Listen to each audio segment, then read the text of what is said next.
When we started losing our chickens to predators, somebody said to me, sort of in a humorous way, everything likes chicken. And actually, as I reflected on that comment, I realized it's true. Everything wants to eat your chickens.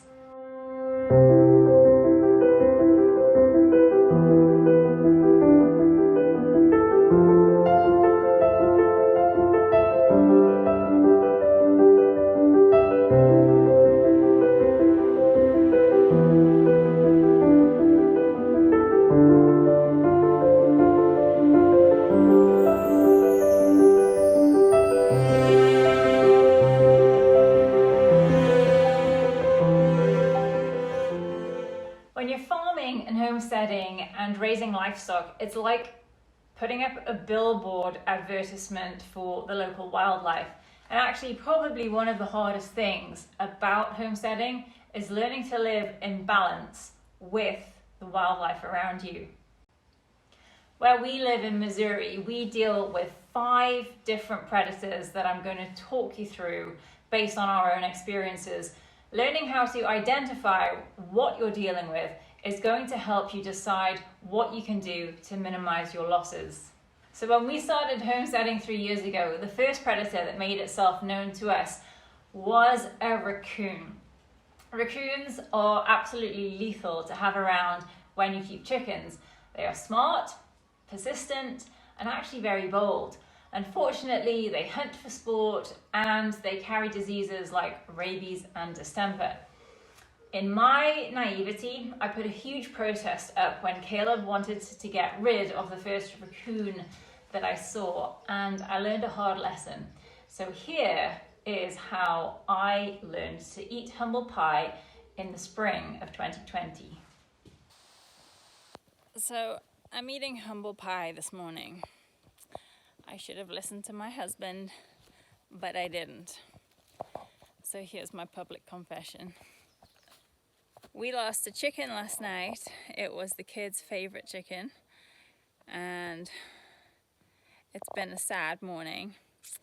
Our chickens arrived just this week, and earlier than expected. The coop isn't finished yet, so we kind of did our best to make things secure, but knowing that we still had to finish the fence, we thought the coop was secure enough. So I'll show you here now. The coop is board and batten, solid wood floor. Although it's on stilts, there's no way to gain access from underneath.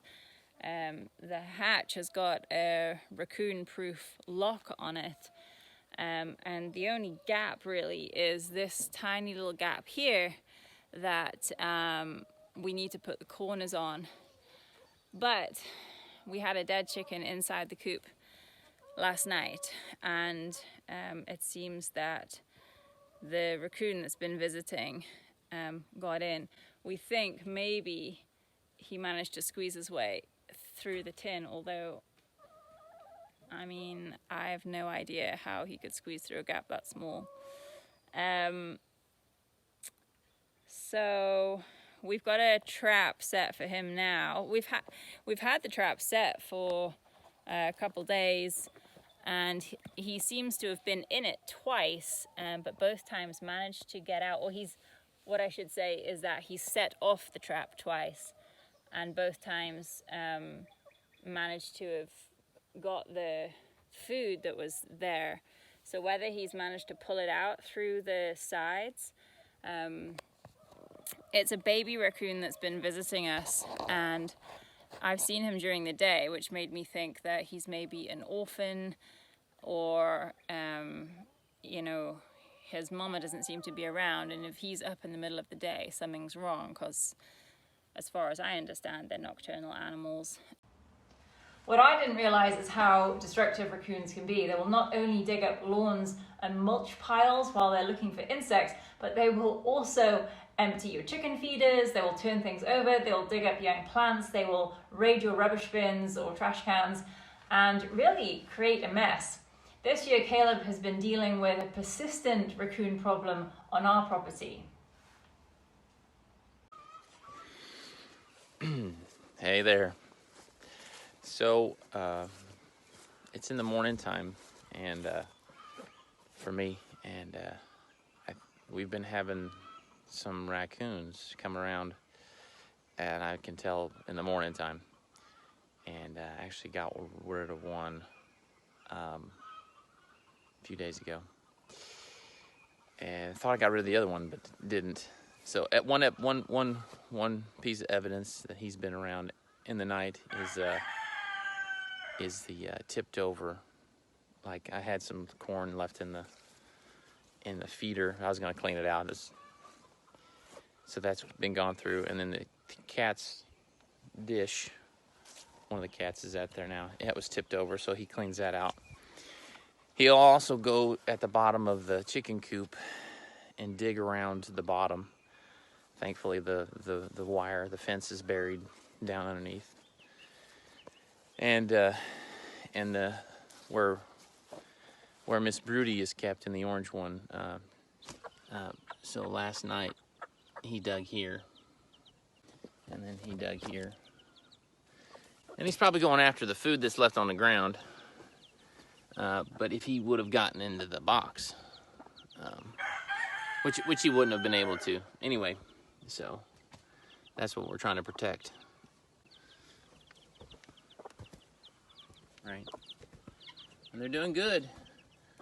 Right, peepers? Peeping away. Show everybody how you can jump up real high in the tablet.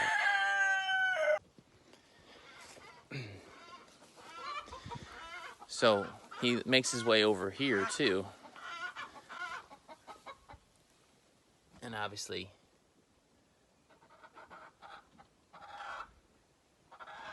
I set a trap and I got him. So, that same raccoon, as some of you know, if he were to get inside of a chicken coop or in a chicken run, he would probably kill every one of the chickens. And not to just kill them to like eat them, to have something to eat for their family. I know it looks really sad and innocent that he's in a cage right now, but that same coon would rip the head off of every chicken in the chicken coop and wouldn't eat them all. He would just kill them for fun. If you've ever seen the aftermath of a raccoon in a chicken yard, it's quite gruesome. The next predator that we've seen on the rise in our area of Missouri is the bald eagle. And although I felt like a tourist when I first saw one, alongside other birds of prey, including owls, chicken hawks, and falcons, in our second year of keeping chickens, I was all ready for the raccoons, and then completely baffled when our chickens started disappearing without a trace. So last year, the year before, we had a run, but had no top on it, and we had our chickens in there as normal, and we had a predator problem. It was last summer, and sure enough, first we thought, okay, put the chickens in, leave them in there, they don't go out, and we thought no big deal. And we came out in the afternoon or in the evening or something, and there were no birds. There was no, well, obviously we put 3 or 4, however many we had at the time, maybe 4 hens, and we come out and there was 3 hens in a caged up thing. And in a caged up run, there was a bird missing. We thought, how in the world? So come to find out, we talked with some neighbors, and they had the same thing happen to them, and they think it's an owl. Right above that tree is a tree with a limb that hangs over, and he could have just perched up there, dropped straight down into the run, taking the chicken and gone. So, yeah, that was a newer one on us, but it's as you do life with these animals, and it's just things you learn, right? Learn along the way. Now this summer, some of you know who follow us on Instagram, me and the children have been visiting family in the UK. And during our time here, we went to a birds of prey demonstration. and I learned a thing or two about owls. So firstly, owls are not necessarily nocturnal. It actually depends on the species of owl, and many hunt by day or at sunrise or at sunset. Now, the great horned owl is one that we saw at this demonstration, and it's the most common species in North America. And they actually eat raccoons, squirrels, cats, falcons, small dogs, and other owls, and of course chickens. It's this owl that has enormous eyes compared to other owls. And get this, it can lift and carry prey weighing 8 to 9 pounds, and it will hunt during the daytime and at sundown. The next predator that I wrongly thought was nocturnal is the fox. This predator is not only stealth, but bold, brazen, quiet, and strategic.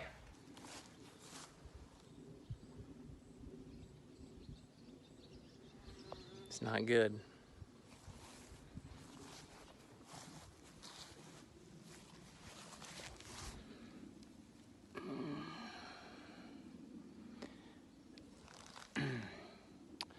I think it was our other rooster. He's gone.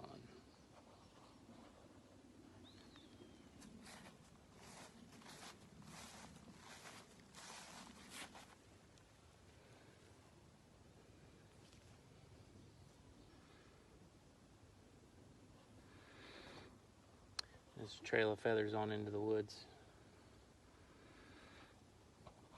Poor guy. So when I learned this summer that our fabulous black Moran rooster had been dragged off this year from almost right outside the house, I could only imagine it had been a fox. Typically with a fox, you will see a trail of feathers, and if you can find their lair, you'll probably see a collection of carcasses right outside. It's been really devastating this year. We have lost a large number of birds to a fox who was eventually seen by Caleb when he was actually out in the garden. I'm standing in front of where we keep our ducks, a little duck house, and then over there we have another coop for one chicken. We had 4 of those. Those are the Fyomies, which that's her right there, an Egyptian Fyomi.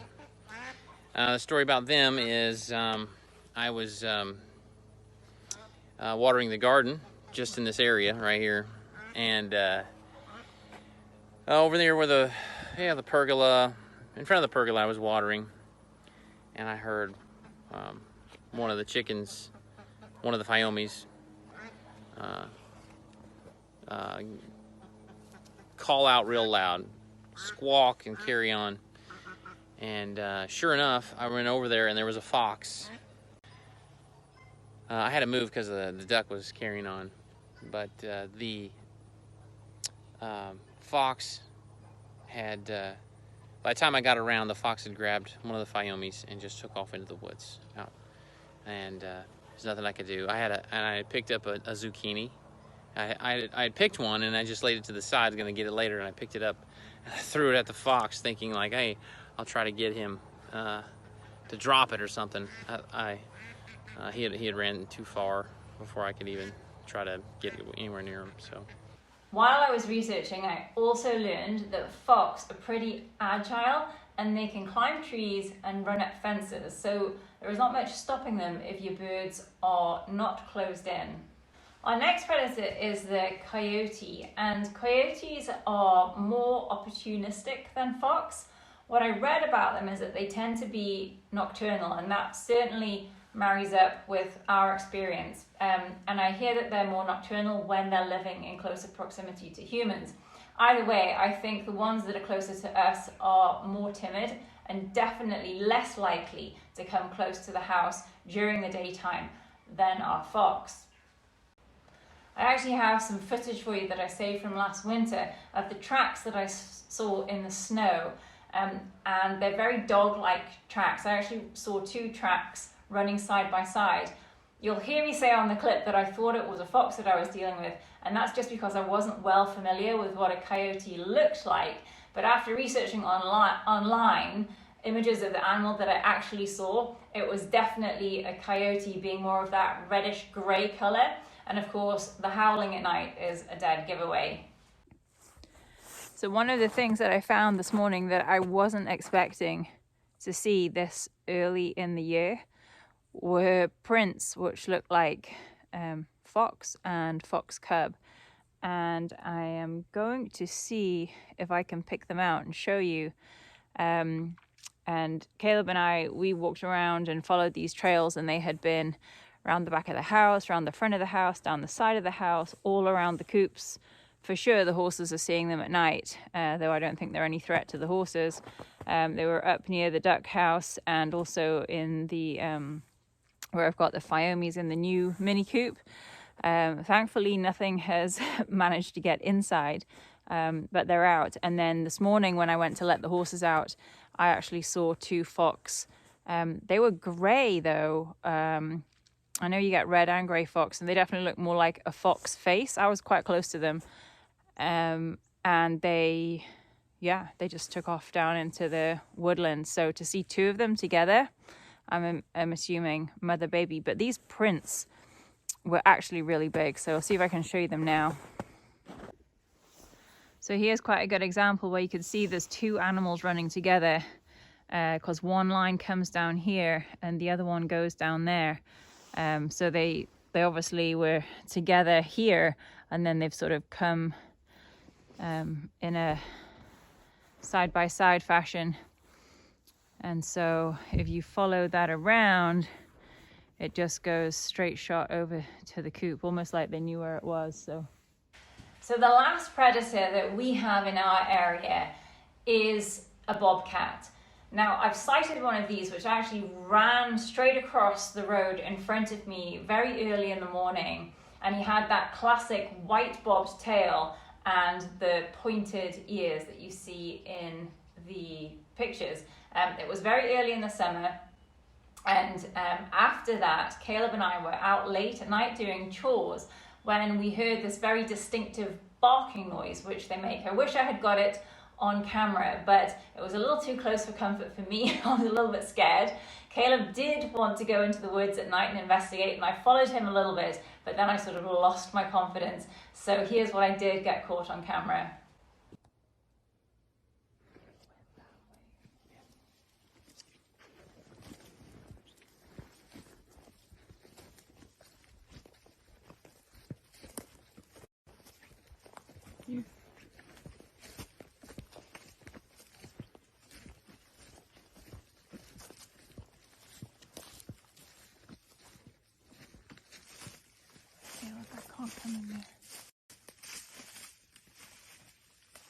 So lastly, as I've been sharing and learning from other people who are doing homesteading and farming and are on social media, I've had lots of help and advice and suggestions from other people how they deal with different predators. The number one thing is definitely to learn the signs of what you're dealing with. But here are 10 things that you can do at the end of the day that might help add to your predator defense list. So the first one that everyone agrees on is to use hardware cloth as a building material as opposed to chicken wire. Chicken wire can easily be chewed through by sharp-toothed animals. The next thing that you want to do around your chicken run or chicken coop is you want to dig a skirt into the ground to make an apron so that digging animals will have a problem when they're trying to tunnel underneath barriers that you've made. The next thing that you want to do, which I indicated earlier was a mistake that we made in our first 2 years, is to have a closed roof on top of your chicken coop. This is going to stop aerial predators, which was totally unexpected for me, but also, as I learned, fox can quite easily run up the sides and over the top. I would recommend this even if you, like we did, we had an open top run, but the chickens were shut up at night, but now they're fully enclosed in a coop with cloth on the top and also buried into the ground around the walls. The next thing is something that I learned from some friends in North Carolina who actually have a much larger garden area that they're trying to protect for their chickens, and they deal heavily with aerial predators. So what they do is that they string up a network of crisscrossing fishing lines, and they say that stops the aerial predators who can actually see the line, and so that stops them, it deters them from actually coming down into the garden to attack the chickens. Number 5 is to keep your place tidy, to keep chicken feed secure, keep your eggs collected, and keep kitchen scraps in a container so that they're not available, because this is inadvertently going to attract critters into your garden who want to come and feed on your kitchen scraps, and then of course they're going to see what else you've got there and start to have a look around for what they can put their hands on. Something else that's quite quick and simple is you can set up a small hot wire that's actually probably just 2 foot from the ground. A lot of people say it's very effective because it's sort of nose height for a lot of predators who are sniffing their way around at night. For nocturnal predators, I've heard that motion activated security lights, which we do have, work as well as having motion activated sprinklers, which I heard are a good deterrent for raccoons. Tip number 8 is something that we recently started using, and that's the noise of a radio playing on a talk station, which of course creates the illusion that humans are around even when you're not. We've been doing this for our chickens recently, and we're thinking that it's having some helpful effect, but maybe not fully. Number 9 is another investment, and this is a product that a lot of homesteaders are using, and that is poultry netting. You can send an electric current through it, and you can buy it in different heights. A lot of people are using this with success when they have a permaculture setup and they're actually rotating their chickens onto different pastures. And then in number 10, this is consider getting a dog. We ourselves have got to the point where we think we need a dog. We spent a long time deciding on the breed that we want. So we are going to be going with a livestock guardian dog. And although I will say it's definitely the right dog breed for us, do your research on the different breeds out there, because there are a lot of considerations with different breeds of dogs. So you want to make sure that you're getting the right partner for your homestead. Well, I hope this has been helpful for you guys. Drop me a comment below if you've got any questions or tips or comments, and I'll see you in the next one.